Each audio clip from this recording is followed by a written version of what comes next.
সম্মেলন কেন্দ্রে আমাদের প্রিয় অভিভাবক, আমাদের আশা আকাঙ্ক্ষার প্রতীক জনাব তারেক রহমানের সাথে আমরা স্বেচ্ছাসেবক দলের ৪৫তম প্রতিষ্ঠা বার্ষিকীর প্রোগ্রাম করেছিলাম।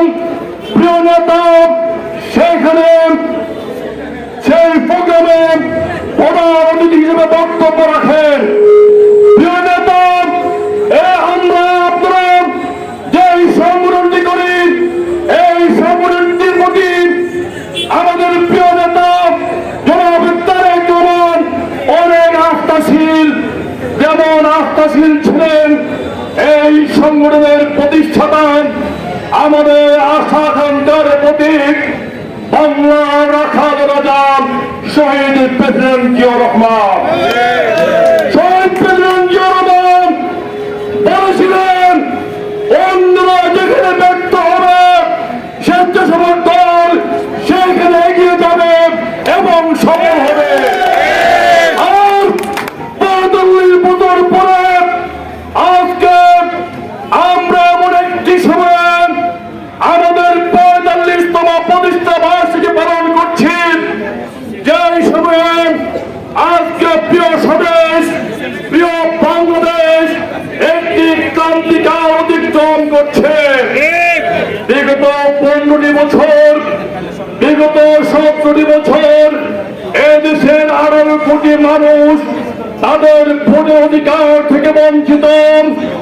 আমরা আমাদের নেত্রী দেশ বেগম খালেদা জিয়ার নেতৃত্বে, আমাদের প্রিয় নেতা জনাব তারেক রহমানের নেতৃত্বে আমরা আমাদের ভোটের অধিকারের জন্য সংগ্রাম করেছিলাম, আমাদের নাগরিক অধিকারের জন্য সংগ্রাম করেছিলাম, আমাদের মানবিক অধিকারের জন্য সংগ্রাম করেছিলাম।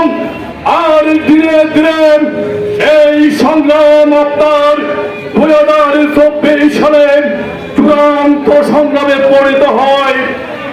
আর বাংলার টেকনাফ থেকে তেতুলিয়াম, রূপসা থেকে পাতুরিয়াম এদেশের কৃষক, শ্রমিক, ছাত্র, যুবক, জনতা রাজপথে নেমে আসে।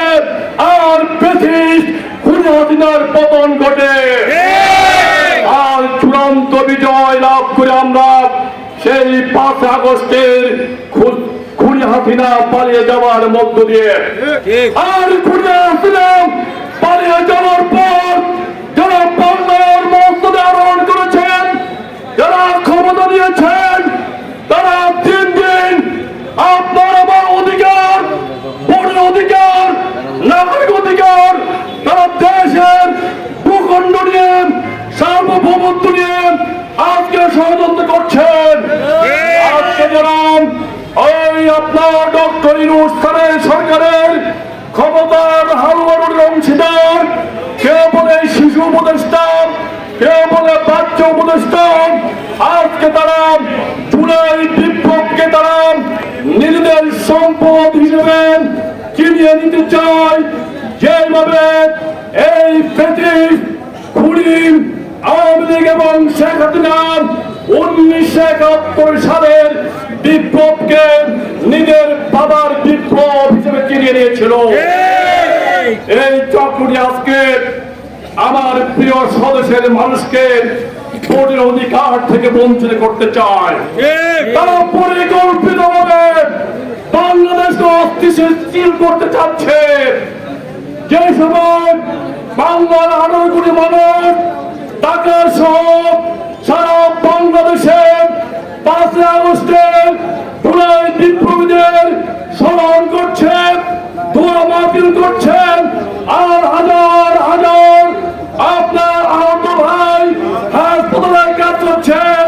ওই নাসিরউদ্দিন পাটোয়ারিরাম, ওই নাহিদিরাম, ওই হাসপাতাল আব্দুল্লাহ কক্সবাজারে বসে এই ভূখণ্ডকে নিয়ে ষড়যন্ত্র শুরু করে। কক্সবাজার থেকে এসে তারা এখন বাংলাদেশে আজকে যারা এই বাংলাদেশকে শান্তিময় করে রেখেছেন, আমার গর্বের বাহিনী বাংলাদেশ সেনাবাহিনী, সেনাবাহিনীকে নিয়ে তারা ষড়যন্ত্র শুরু করেছে। তাদের লক্ষণ ভালো না, তাদের উদ্দেশ্য ভালো না।